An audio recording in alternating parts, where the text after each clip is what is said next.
After the glimpse I had had of the Martians emerging from the cylinder in which they had come to the Earth from their planet, a kind of fascination paralyzed my actions.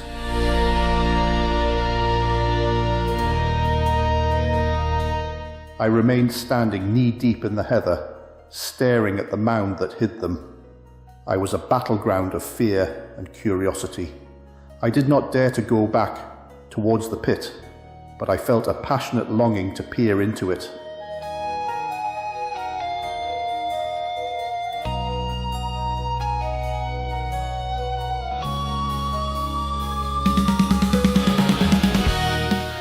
I began walking, therefore, in a big curve, seeking some point of vantage and continually looking at the sand heaps that hid these newcomers to our Earth.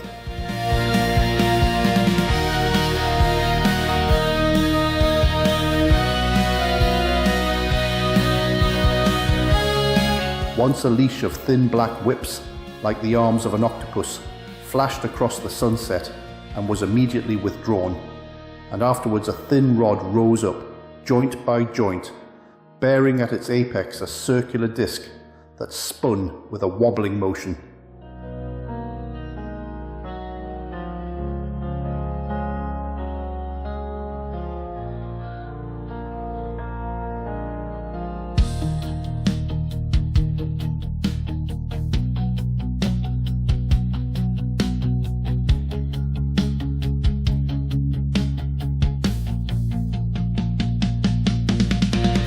Most of the spectators had gathered in one or two groups, one a little crowd towards Woking, the other a knot of people in the direction of Chobham. Evidently, they shared my mental conflict.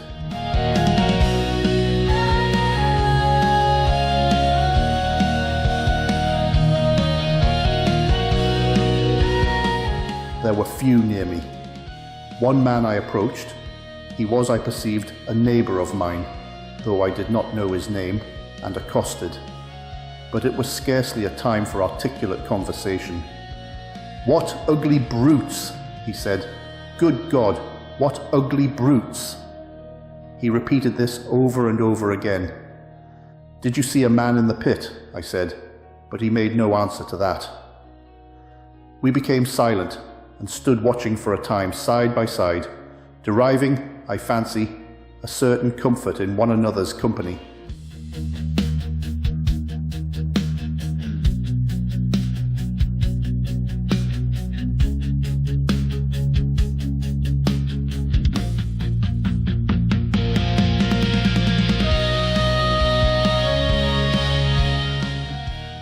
Then I shifted my position to a little knoll that gave me the advantage of a yard or more of elevation, and when I looked for him presently, he was walking towards Woking. The sunset faded to twilight before anything further happened. The crowd far away on the left, towards Woking, seemed to grow, and I heard now a faint murmur from it.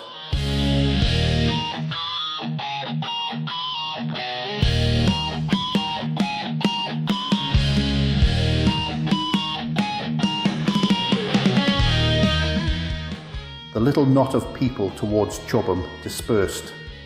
There was scarcely an intimation of movement from the pit. It was this, as much as anything, that gave people courage, and I suppose the new arrivals from Woking also helped to restore confidence. At any rate, as the dusk came on, a slow, intermittent movement upon the sandpits began, a movement that seemed to gather force as the stillness of the evening about the cylinder remained unbroken.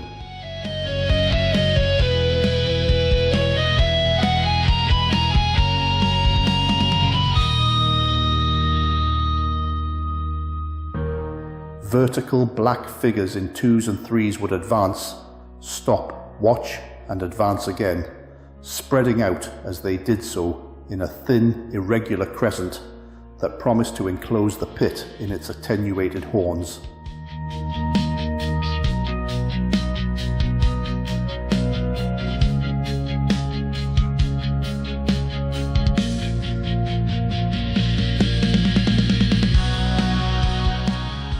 I too, on my side, began to move towards the pit. Then I saw some cabmen, and others had walked boldly into the sand pits, and heard the clatter of hooves and the gride of wheels. I saw a lad trundling off the barrow of apples, and then, within 30 yards of the pit, advancing from the direction of Horsell, I noted a little black knot of men, the foremost of whom was waving a white flag.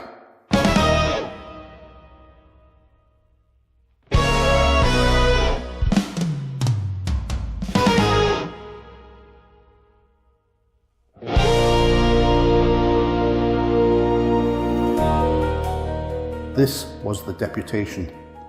There had been a hasty consultation, and since the Martians were evidently, in spite of their repulsive forms, intelligent creatures, it had been resolved to show them, by approaching them with signals, that we too were intelligent.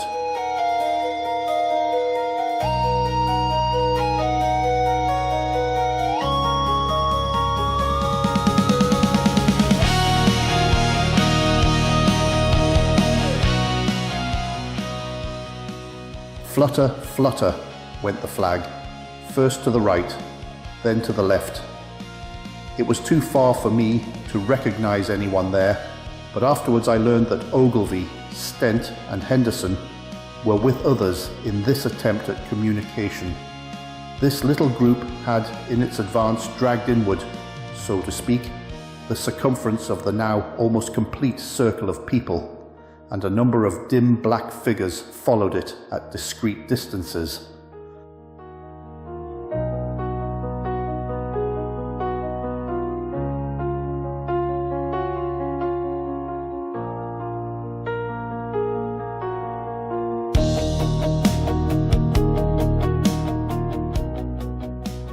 Suddenly there was a flash of light, and a quantity of luminous greenish smoke came out of the pit in 3 distinct puffs, which drove up, one after the other, straight into the still air.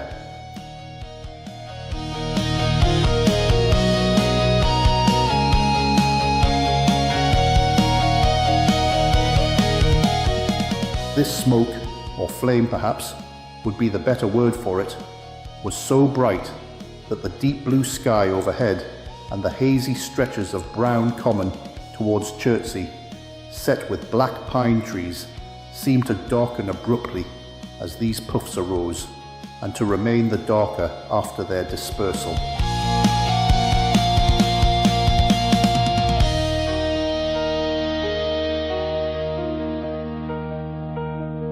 At the same time, a faint hissing sound became audible.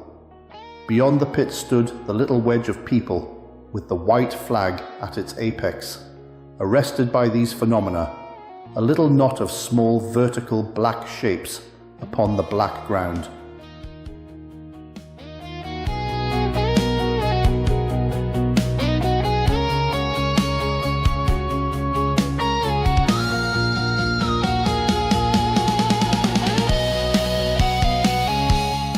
As the green smoke arose, their faces flashed out pallid green and faded again as it vanished.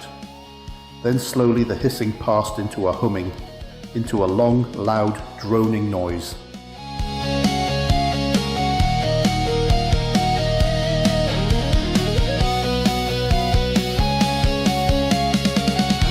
Slowly a humped shape rose out of the pit, and the ghost of a beam of light seemed to flicker out from it.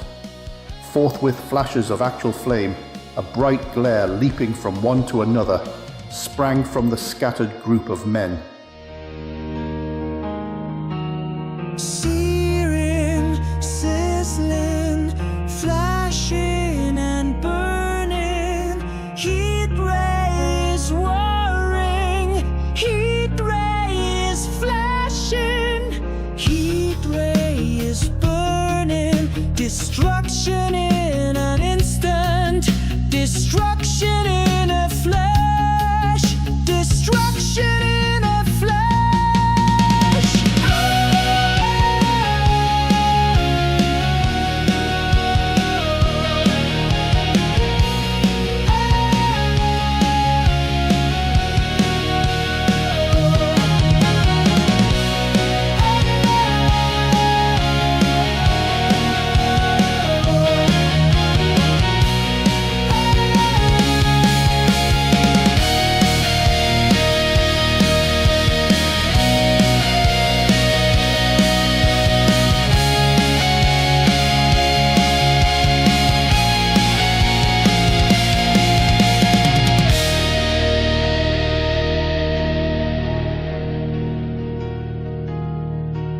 searing, sizzling, flashing and burning. Heat ray is whirring, heat ray is flashing, heat ray is burning. Destruction in an instant, destruction in a flash, destruction in a flash.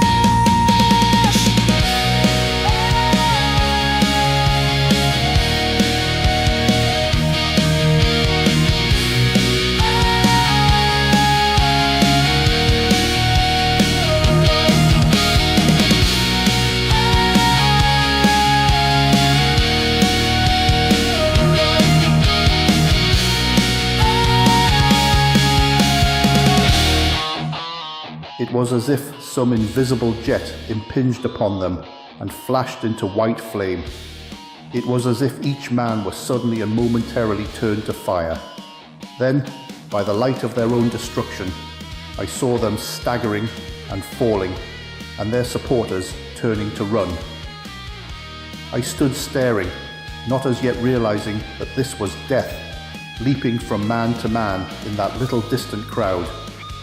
All I felt was that it was something very strange, an almost noiseless and blinding flash of light, and a man fell headlong and lay still, and as the unseen shaft of heat passed over them, pine trees burst into fire, and every dry furze bush became, with one dull thud, a mass of flames.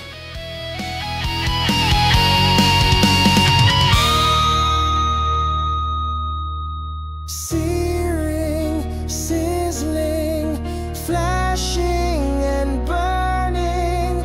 Heat ray is whirring, heat ray is flashing, heat ray is burning. Destruction in an instant, destruction in a flash, destruction in a flash.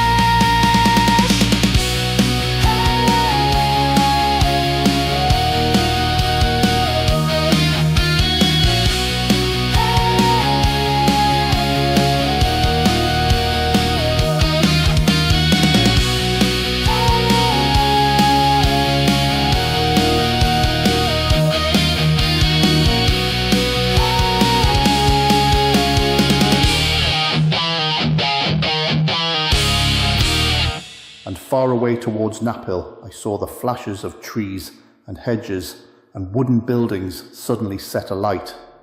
It was sweeping round swiftly and steadily, this flaming death, this invisible, inevitable sword of heat.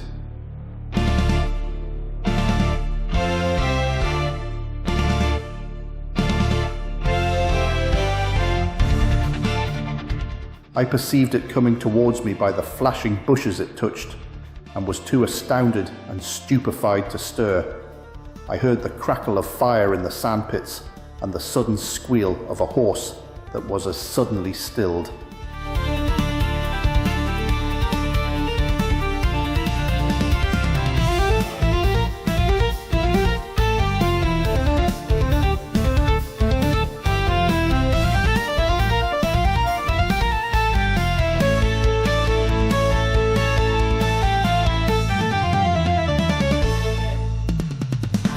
Then it was as if an invisible yet intensely heated finger were drawn through the heather between me and the Martians, and all along a curving line beyond the sandpits, the dark ground smoked and crackled.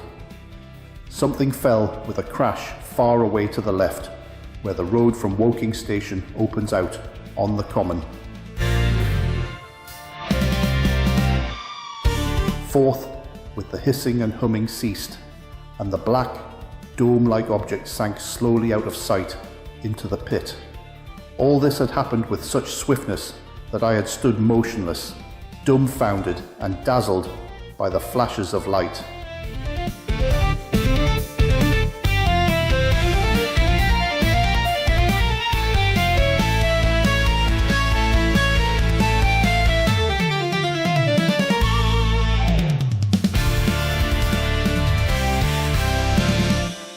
Had that death swept through a full circle, it must inevitably have slain me in my surprise.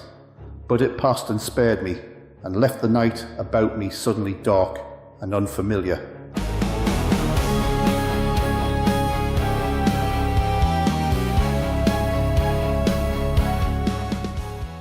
The undulating commons seemed now dark, almost to blackness, except where its roadways lay grey and pale under the deep blue sky of the early night. It was dark and suddenly void of men. Alone on the common, just me on the common, no one else on the common. The heat ray left me all alone. On the common,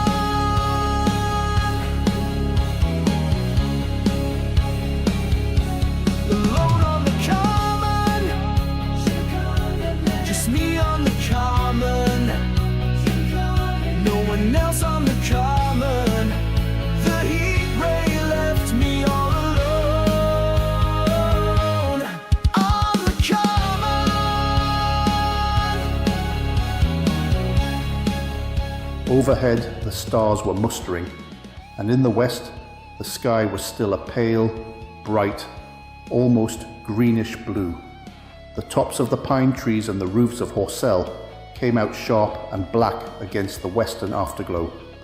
The Martians and their appliances were altogether invisible, save for that thin mast upon which their restless mirror wobbled. Patches of bush and isolated trees here and there smoked and glowed still, and the houses towards Woking Station were sending up spires of flame into the stillness of the evening air. Nothing was changed save for that, and a terrible astonishment. The little group of black specks with the flag of white had been swept out of existence, and the stillness of the evening, so it seemed to me, had scarcely been broken. It came to me that I was upon this dark common, helpless, unprotected, and alone. Alone on the common, just me on the common, no one else on the common. The heat ray left me all alone. On the common, alone on the common, just me on the common, no one else on the common. The heat ray left me all alone. On the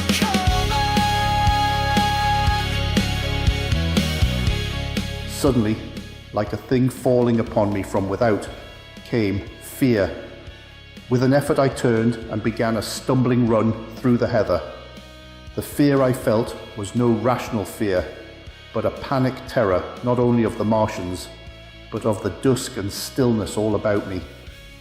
Such an extraordinary effect in unmanning me it had that I ran weeping silently as a child might do.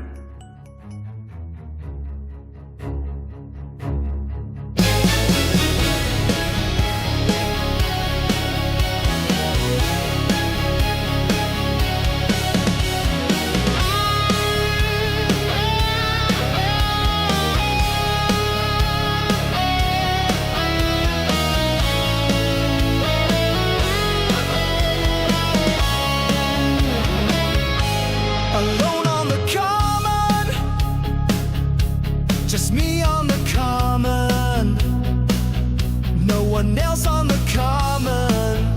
The heat ray left me all alone. On the common,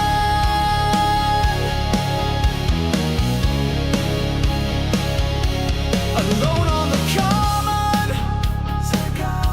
just me on the common, no one else on the common. The heat ray left me all alone. On the common.